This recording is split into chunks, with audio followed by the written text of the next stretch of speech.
connaître Dieu. Donc, je vais inviter Laurie Lee ce matin. Je pense que c'est une bénédiction de l'avoir. On est content. Et aussi, la raison pourquoi Troy et Laurie Lee sont ici ce matin, c'est que hier, dans la journée, on a eu ce qu'on vous a partagé dans les dernières semaines, une mini-retraite pour les leaders spirituels, ceux qui sont en leadership dans l'Assemblée. On a eu un temps d'écoute, d'apprendre comment écouter Dieu. Et c'est quelque chose qu'on va vouloir répliquer dans l'Assemblée dans les prochains mois, dans les prochaines étapes qui s'en viennent. Et je peux vous dire qu'on a eu un temps, ceux qui étaient là, en fait, sont tous impliqués partout. Là. Il y a même Lucien. Lucien, il est où? Lucien était là, j'étais là, Troy Laurie était là aussi, Doté aussi, qui a encore... Tout le monde disparaît, coudonc, en même temps. Mais en tout cas, merci Henri, mais en tout cas, on a eu un temps vraiment bon, on a pu prier les uns pour les autres. Dieu a parlé tellement précisément sur des choses qui étaient... En tout cas, c'est ce qu'on a expérimenté. Laurie va un peu... Je pense qu'on va nous parler un petit peu de ça, hein? C'est ça, le cœur du Père. Donc, je ne m'éterniserai pas, je prie pour elle. Puis on va lui laisser toute la place. Père éternel, merci. Ça fait des années que je connais Laurie, Père, et à chaque fois qu'elle parle de qui tu es, de qu'est-ce que tu as fait dans sa vie, pour moi, c'est tellement encourageant, c'est tellement un exemple fort, c'est tellement un témoignage fort que, Seigneur, ce matin, viens parler au travers d'elle pour chaque membre de l'Assemblée qui est ici ce matin, pour les visiteurs, pour tous et celles qui sont assis, Père. Par ton esprit, viens nous parler, viens nous diriger, viens nous bouger, Père, à apprendre sur qui tu es encore plus. Que ton onction soit sur elle au travers de tout ce qu'elle va apporter, Père. Et c'est vraiment dans le précieux nom de ton Fils, Jésus, que je te prie, que je te rends gloire. Amen. Merci.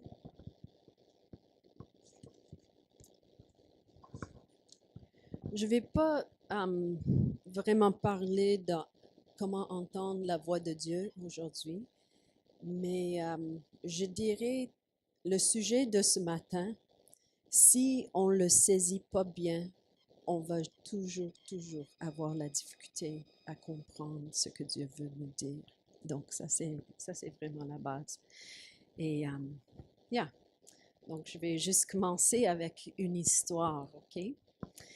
Il était une fois dans un royaume très lointain, un jeune homme, peut-être dans les vingtaines, qui habitait dans la maison de quelqu'un d'autre. Ce jeune homme était estropié, car à l'âge de 5 ans, sa nourrice avait fui des ennemis qui attaquaient la demeure. Avec le jeune garçon dans ses bras et dans la panique et la confusion, elle a dû trébucher, laissant tomber le petit de ses bras. Sans les soins médicaux que nous avons aujourd'hui pour réparer les os cassés, le garçon n'a jamais pu marcher de nouveau. Et devenu adulte, il habitait dans la maison de quelqu'un d'autre, dépendant des autres pour son pain quotidien, parce qu'il ne pouvait pas travailler à une époque et dans une culture qui n'accordait pas beaucoup de valeur aux personnes handicapées. De plus, ce jeune homme était probablement caché par peur de perdre sa vie. Vous comprenez, il était le petit-fils de l'ancien roi. Pourquoi n'était-il pas au palais, demandez-vous? Il était le seul survivant de son père, après que lui et son grand-père, qui était l'ancien roi, soient vaincus en bataille. Après une longue guerre civile, un nouveau roi, pas celui de la famille de cet homme, est monté sur le trône. Et dans cette culture, quand un nouveau roi s'établissait, il avait l'habitude de tuer tous les ancêtres et membres de la famille du roi précédent, afin d'éliminer la possibilité d'une révolte pour renverser son pouvoir. De plus, avant que le nouveau roi soit devenu roi, son grand-père l'a poursuivi pendant des années afin de le tuer. Donc, ce jeune homme avait raison de penser que le roi le tuerait, ne serait que vengeance. Sa vie était en danger, et pour lui, c'était un miracle que même après quelques années, personne ne l'avait pas encore découvert, qu'il soit toujours en vie.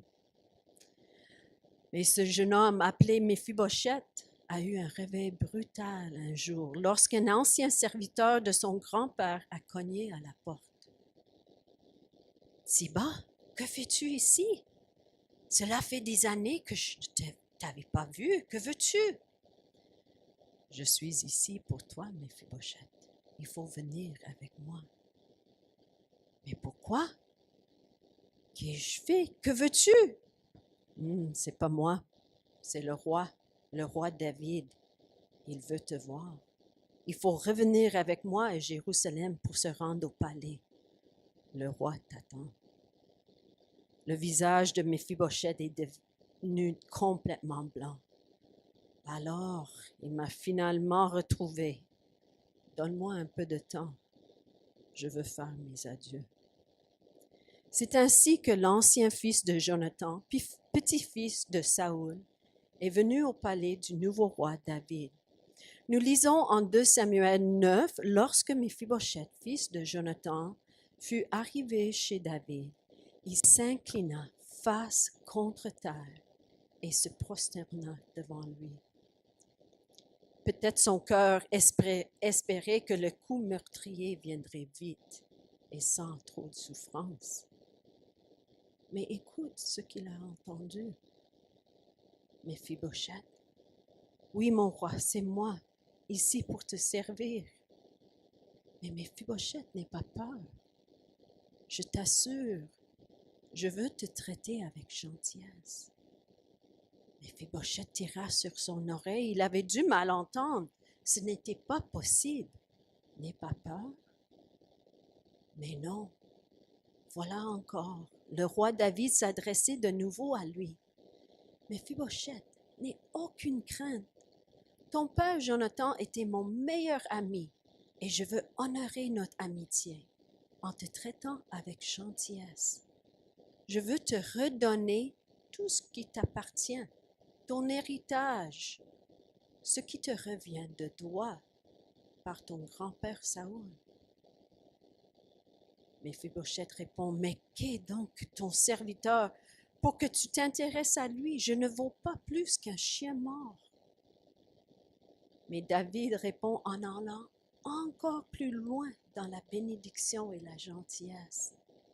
Il relève Méphibosheth en disant, « Je veux que tu viennes habiter ici, à Jérusalem, que tu demeures au palais, afin de prendre tes repas à ma table.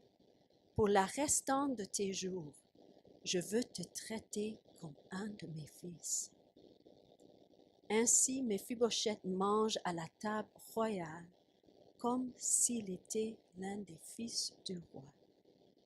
Pas seulement le fait de ne pas être tué, mais aussi de vivre comme un fils du roi, de manger avec lui à chaque jour, de ne jamais avoir à penser comment gagner sa vie, lui qui était estropié des 2 pieds. Quelle grâce, quel bonheur! Je crois que cette histoire est incluse dans la Bible parce qu'elle nous donne un portrait incroyable de l'amour, la grâce, la gentillesse de Dieu. Nous nous retrouvons tous, n'est-ce pas, un peu dans l'histoire de Méphibosheth, estropié, brisé par le péché de ce monde. Nous méritons la mort, comme Méphibosheth, mais nous disons ensemble avec lui, « Je ne vaux pas plus qu'un chien mort. » Mais qu'est-ce que Dieu nous répond? « N'aie pas peur, je veux que tu viennes manger avec moi à ma table pour le reste de ta vie. » Par Jésus, nous sommes invités à la table du Père. Jésus a payé le prix de nos vies, cassées, brisées, toutes nos émotions, toutes les parties indésirables de nos corps et nos esprits, le péché qui nous habite. En venant à lui par un simple acte de foi, Jésus nous lave, il nous réhabille dans sa justice et il nous donne accès au Père, comme lui a accès au Père. L'histoire de Méphibosheth est l'histoire de chaque personne qui accepte par la foi la grâce qui est offerte en Jésus-Christ. Nous devons, enfants adoptés de Dieu, co-héritiers avec Jésus. Nous sommes accueillis dans la famille de Dieu. Écoutez bien ces mots de Romains 8, 15 à 17, que je vais lire. « En effet, vous n'avez pas reçu un esprit qui fait de vous des esclaves et vous ramène à la crainte. Non, vous avez reçu l'esprit en conséquence de votre adoption par Dieu, comme ses fils et ses filles, car c'est par cet esprit que nous crions « Abba », c'est-à-dire « Père ». L'Esprit Saint lui-même témoigne à notre esprit que nous sommes enfants de Dieu. Et puisque nous sommes enfants, nous sommes aussi héritiers. Héritiers de Dieu et donc co-héritiers de Christ. C'est une bonne nouvelle, n'est-ce pas? Vraiment? Mais j'ai une question pour vous. Si c'est une bonne nouvelle, pourquoi autant de chrétiens ne vivent pas comme un fils ou une fille de roi de l'univers? J'aimerais vous suggérer que nous avons la difficulté de vraiment sortir de l'eau de bord pour rentrer à Jérusalem, pour vivre comme la royauté. Qu'est-ce que je veux dire par cela? Dans l'histoire de 2 Samuel 9, dans les versets 4-5, nous lisons ceci. Le roi David demande « Où vit-il » en parlant de Méphibosheth. Siba répondit « Dans la maison de Makir, un fils Lamiel, à Lo-debar. » Donc, dans le village de Lo-debar. Où se trouvait Lo-debar, le village où Méphibosheth se cachait pendant toutes ces années? C'était un village sur le bord de la civilisation d'Israël, un lieu désert. Et même le nom Lo-debar signifie pas un pâturage, un lieu désert, mais qui peut aussi signifier rien, zéro, nullité. Imaginez, d'où venez-vous?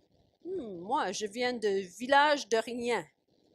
Rien là que des nuls. Ça doit affecter les pensées d'une personne, n'est-ce pas? En plus, il y a de l'évidence pour suggérer que le nom Méphibosheth signifie la honte ou de la bouche de la honte. Bonjour, je m'appelle Honte, je suis estropié, un orphelin qui se cache pour peur de perdre sa vie et je vis chez quelqu'un d'autre dans le village de rien. Qu'en pensez-vous? Est-ce que vous croyez qu'il se peut que Méphibosheth ait la difficulté à vraiment saisir sa place à la table comme un fils du roi? Même s'il est sorti de Lo-debar physiquement, qui continuait à agir comme il était toujours là, un orphelin? Est-ce qu'il se faisait énerver par la peur, les doutes qu'un jour le roi David changera ses idées? Est-ce qu'il se comparait à d'autres en se demandant s'il était digne d'un traitement si bien qu'éventuellement la bonne fortune se tirera à sa fin, se terminera? Peut-être. Nous ne savons pas exactement, mais même peut-être vous pensez que mes réflexions sont un peu ridicules, mais voici la vérité. Beaucoup de nous, les chrétiens, vivent avec une mentalité orpheline. Nous sommes invités à la table du Père, mais nous vivons encore métaphoriquement à Lo-debar dans nos péchés. Nous avons la difficulté à sortir de ce village pour vivre à Jérusalem avec notre roi en tant que fils ou fille du roi.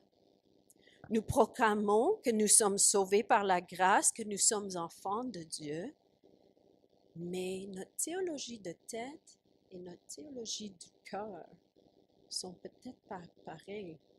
Et le problème, c'est que la plupart du temps, nous vivons de nos cœurs, n'est-ce pas? Nos émotions, nos réactions, nos réflexions. Et nous nous voyons plus comme des orphelins que comme des enfants de Dieu. À quoi ressemble une mentalité orphelin? Peut-être vous avez déjà entendu les histoires de la Deuxième Guerre mondiale et les enfants qu'ils ont retrouvés qui, pendant des mois et même des années, ont dû survivre juste par eux-mêmes. Les parents étaient partis, il n'y avait personne pour prendre soin d'eux.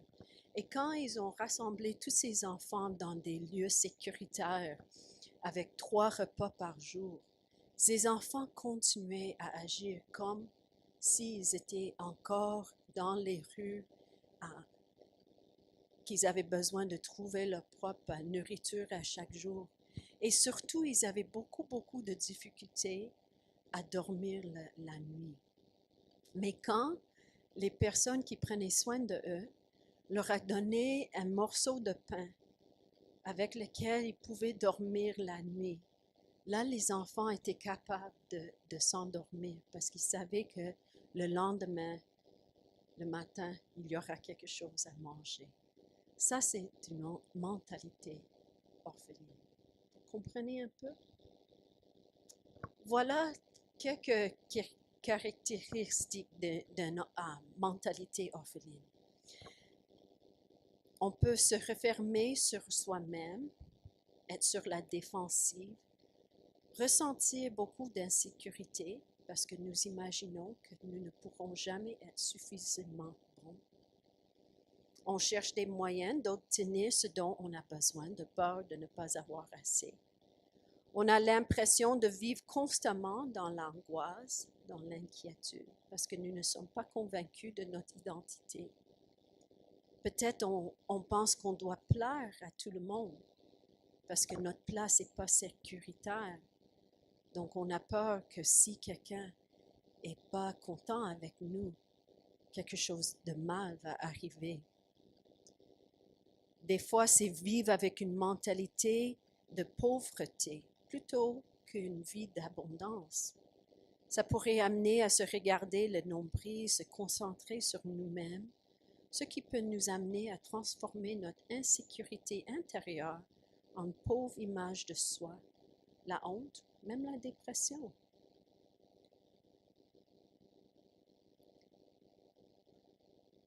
Encore, si on retourne cette insécurité vers l'extérieur, cela produira alors de la colère, l'agressivité contre les gens qui nous entourent.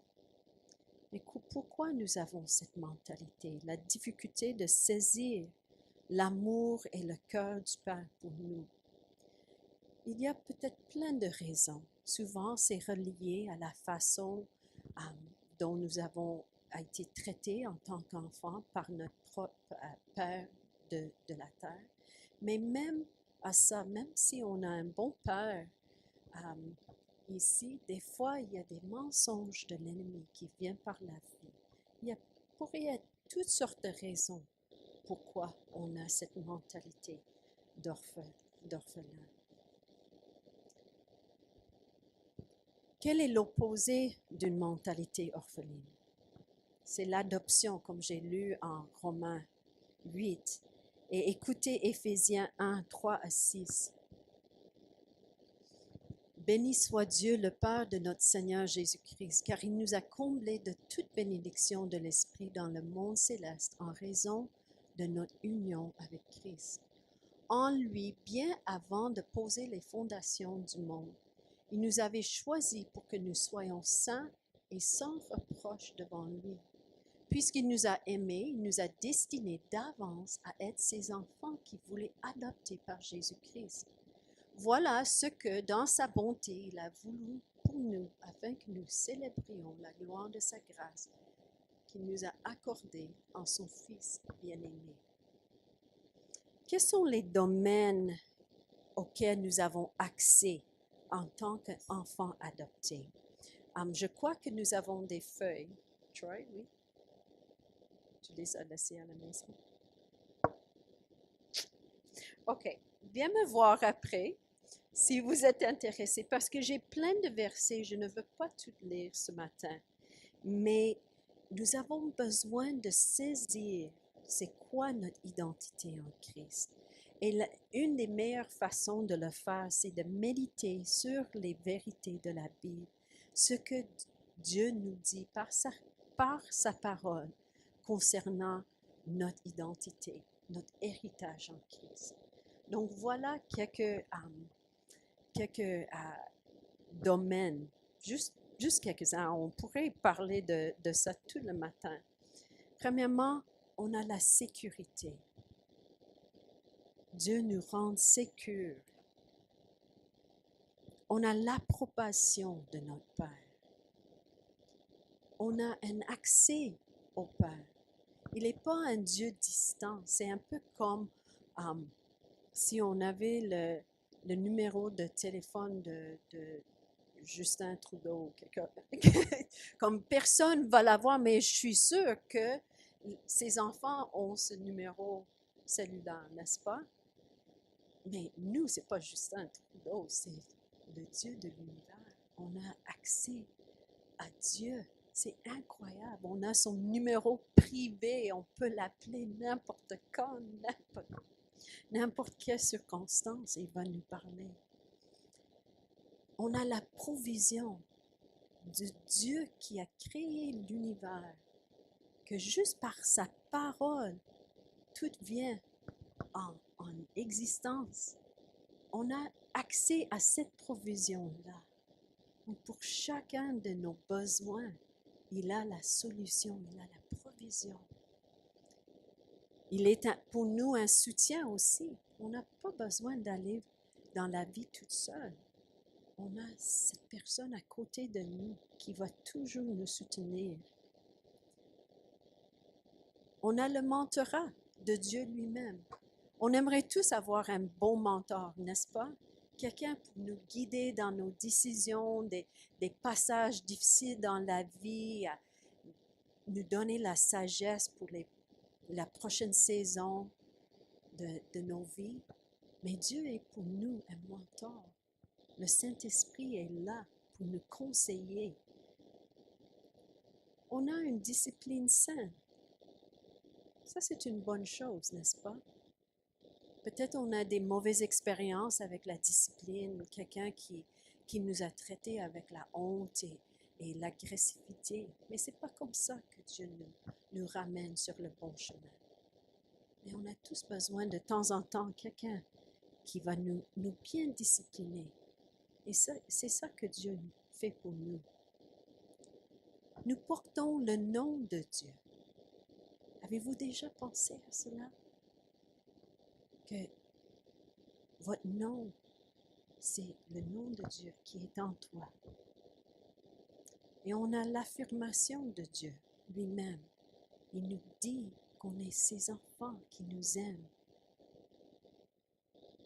Se recherche auprès de notre identité, de se débarrasser d'une mentalité orpheline, peut prendre beaucoup de temps.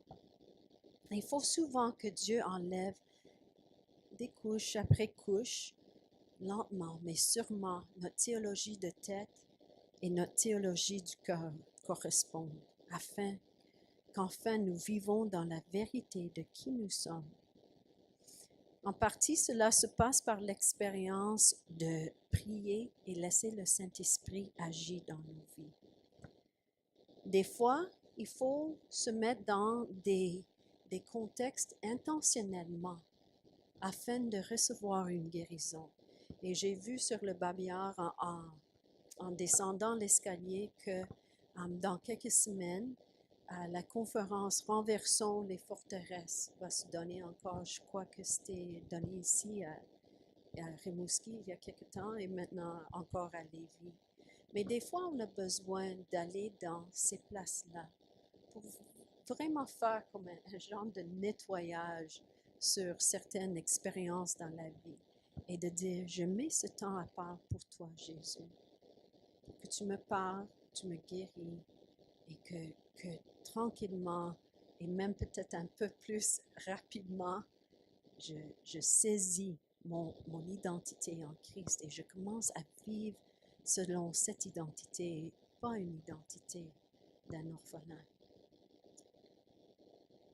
Des fois, le Seigneur nous fait passer par des expériences qui sont un peu dures afin de nous transformer certaines idées et certaines façons de le voir.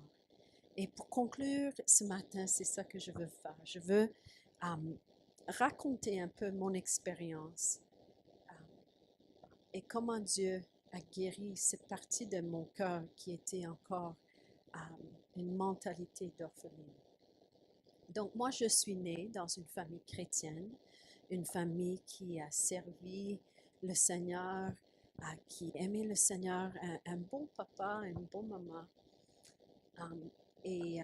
J'ai accepté Christ comme jeune enfant et je voulais le servir. Sans rentrer dans tous les détails de mon enfance et toutes les raisons pour lesquelles c'était comme ça, mais en tant qu'adulte, même si je servais le Seigneur, Et je disais que j'étais sauvée par la grâce et toutes ces choses-là. Il restait quelque chose dedans qui était comme jamais complètement sûr de l'approbation de Dieu. Que la grâce et la miséricorde de Dieu étaient en toute plénitude pour tout le monde, sauf peut-être pour moi. Et en 2012, donc j'agissais dans ça, même si je servais le Seigneur. En 2012, comme beaucoup d'entre vous savent, j'ai eu un diagnostic d'un cancer assez grave et j'ai dû passer par 1 an et demi de traitement. Et à la fin de mes traitements de chimio, c'était peut-être le temps le plus difficile pour moi. J'ai passé par un temps où tous les globules blancs dans mon corps étaient détruits et j'ai dû rentrer à l'hôpital afin d'être soignée pour une infection. Et quand j'étais à l'hôpital, en plus, j'ai contracté le C difficile. Donc, j'étais assez malade. Voilà une photo de ce temps. La chimio avait fait quelque chose de bizarre à mes sinus, mes yeux, mon nez traînait constamment. Personne ne pouvait rentrer dans ma chambre à l'hôpital sans mettre des gants, une robe jaune fluo parce que j'étais contagieux avec le C difficile. Et ils ne voulaient pas que ça propage dans l'hôpital.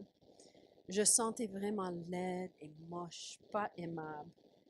Et j'entendais les histoires de mes amis et de la famille, c'était en janvier, qui planifiaient des voyages exotiques dans les hôtels au bord de la mer. Et moi, j'avais un séjour dans un autre type d'hôtel, l'Hôtel Dieu de Lévis. C'était vraiment spécial. Et dans ces moments où nous nous sentons très faibles physiquement, moralement, c'est là que nous sommes parfois à notre plus faible spirituellement, n'est-ce pas? Je demandais à Dieu pourquoi j'étais là. Plein de personnes ont prié pour moi afin que je ne tombe pas malade comme ça pendant la chimio, mais non, je ne pouvais pas seulement avoir une infection qui nécessitait 5 jours à l'hôpital, mais en plus, le C difficile. Je demandais, est-ce que tu es en train de me punir, Seigneur? Je sais que je ne suis jamais assez sainte, je suis la moindre des chrétiens. Je te désobéis. Est-ce que tout ça m'arrive parce que tu m'aimes pas? Tu m'aimes pas parce que tu me punis. Alors, est-ce que je suis juste complètement oubliée par toi? Est-ce que tu m'écoutes ou non? Et tu m'aimes vraiment là ou non? C'est là que le Seigneur me parle. C'est souvent le cas, n'est-ce pas? Quand on est vraiment, juste, vraiment dans le trou, le pit. C'est là que Dieu nous parle et tend la main. Et c'est ça qu'il a fait pour moi une nuit à l'hôpital, quand j'étais très, très malade. J'écoutais un chant que Troy a mis sur un playlist pour moi. Et je crois qu'il va le chanter si vous voulez l'entendre. C'est en anglais, mais on a la traduction. Et Dieu m'a donné une vision profonde de son amour à travers ce chant. Et ça raconte l'histoire de Méphibosheth que je vous ai raconté ce matin. Et pendant que j'écoutais ce chant dans ma chambre d'hôpital toute seule la nuit, le Seigneur m'a donné une vision tellement claire et forte. Et dans l'image, j'étais dehors dans la neige et le froid, à côté d'une grande, grande maison. Je regardais par toutes les fenêtres et à l'intérieur, un grand banquet, une fête avait lieu.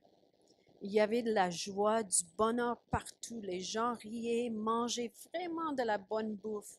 Et moi, j'étais dans le froid. mal habillée dans ma jaquette d'hôpital avec tous les effets de la chimio. Je cognais à la porte et aux fenêtres, mais c'était comme si personne ne m'entendait. Je pleurais parce que je voulais tellement entrer. J'ai tourné le dos pour sortir de la cour découragée et rejetée, quand j'entendis une voix qui m'appelait. « Laurie, je suis ici, je te cherchais. Je veux que tu viennes avec moi et que tu prennes place à côté de mon Père, notre Père. Viens, je t'amène dans mes bras. Je sais que tu es trop faible pour marcher. » Cette vision de l'amour de Dieu pour moi a débuté un processus de guérison profonde dans mon cœur. Le sentiment que je n'étais jamais à l'auteur de ce que Dieu demandait de moi, tranquillement, disparaît. Moi, je pensais que je n'étais jamais assez bon ou suffisant, que je ne pouvais pas atteindre l'amour de Dieu. Même si j'avais mis ma foi en Jésus-Christ, ce sentiment de ne pas être suffisant, d'avoir besoin de gagner la faveur de Dieu revenait. C'est comme une partie de mon cerveau croyait que Jésus me rendait acceptable devant Dieu, mais une autre partie, j'avais cette pensée que je devrais faire des bonnes choses, être une mère parfaite, faire des bonnes œuvres, tout ça pour m'assurer de son amour et qu'il m'accepterait. Et quand j'ai dû faire face à la possibilité d'un mort hâtive, les doutes et les craintes sont venus frapper fort à la porte. Et j'ai vu clairement que je pensais avoir besoin de plaire à Dieu par mes propres efforts, même si je croyais en Jésus. C'est ça qui est tellement subtil avec cette mentalité d'orpheline. On dit des choses, on croit les choses, mais on agit différemment avec nos cœurs. Et ce soir-là, en écoutant ce chant, Dieu commençait à me parler, me dire, Laurie, quand tu es à ton plus bas, le plus laid que tu peux être, moi, je suis là pour toi. Jésus a tout payé. Tu n'as pas besoin de gagner ma faveur. C'est déjà là en Jésus. Et j'ai vraiment accepté par la foi cette nuit-là de me baser sur cette vérité et cet amour. Et Dieu a transformé ma vie. Je ne veux pas dire que jamais j'ai des moments où je ne passe pas par les difficultés, mais je reviens à ce moment que Dieu a vraiment montré son amour pour moi d'une façon réelle. Est-ce que vous voulez entendre le chant? OK. Donc, Troy va venir chanter, je crois. Normalement, c'est ma fille Naomi qui le chante pour moi. Et après, moi, je vais revenir et j'aimerais vous lire un passage de la Bible. Mais juste écoutez pour le moment.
Wounded and forsaken, I was shattered by the fall. Broken and forgotten, feeling lost and all alone. Summoned by the King, into the Master's court, lifted by the Savior, cradled in his arms. I was carried to the table, seated where I don't belong. Carried to the table, swept away by his love.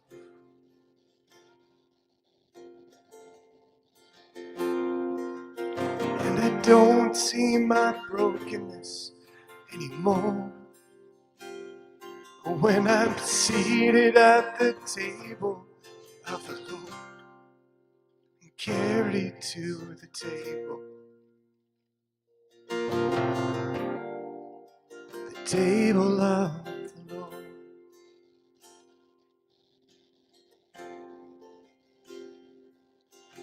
Fighting thoughts of fear and wondering why he called my name. Am I good enough to share this cup? This world has left me lame. Even in my weakness, the Savior called my name. In his holy presence, I'm healed and unashamed. I was carried to the table, seated where I don't belong.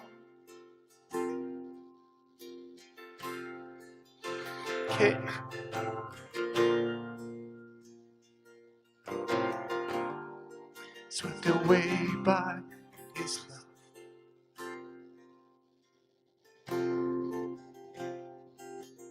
And I don't see my brokenness anymore when I'm seated at the table of the Lord, carried to the table. The table of the Lord. I was carried to the table, seated where I don't belong. Carried to the table,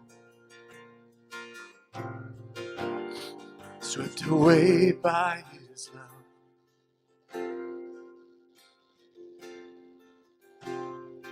And I don't see my brokenness anymore when I'm seated at the table of the Lord, carried to the table. The table of the Lord.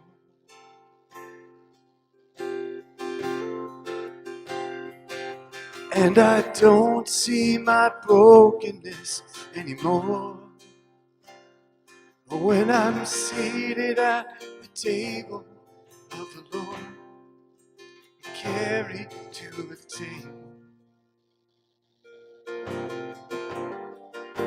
The table of the Lord.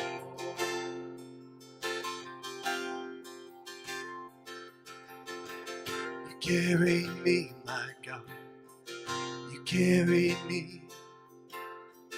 You carried me, my God. You carried me. You carried me, my God. You carried me. You carried me, my God. You carried me. You carried me, my God. You carried me. You carried me, my God. You carried me.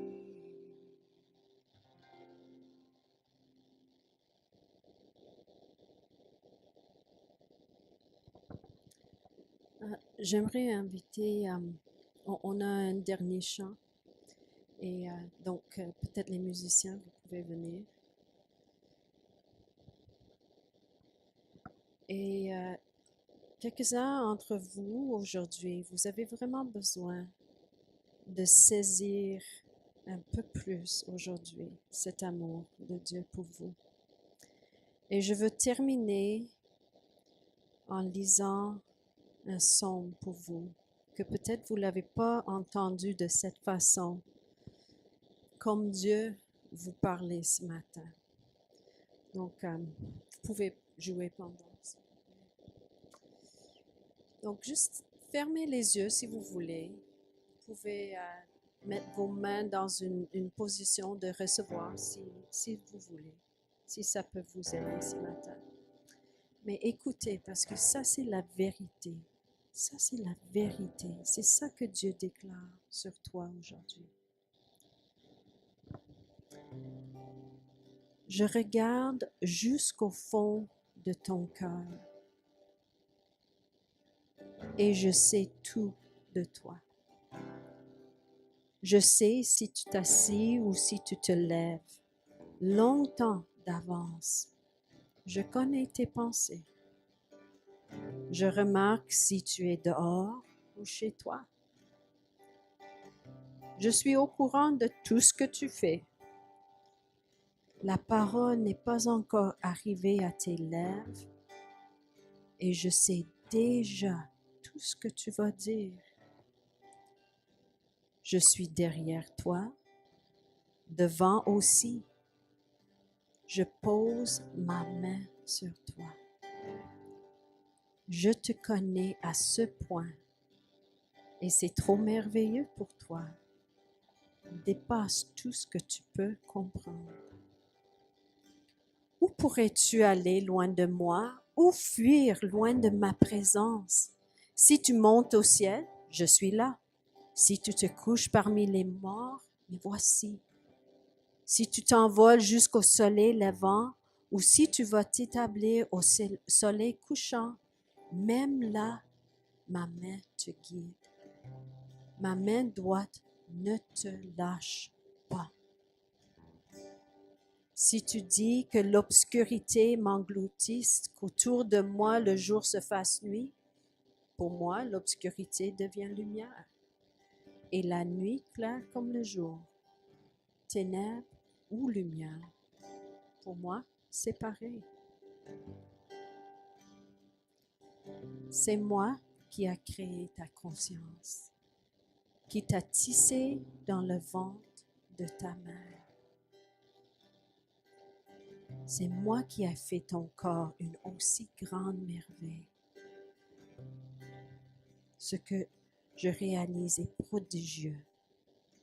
J'en ai bien conscience. Ton corps n'avait pas de secret pour moi. Quand je t'ai façonné en cachette et te tissé dans le ventre de ta mère. Quand tu étais encore informe, je te voyais.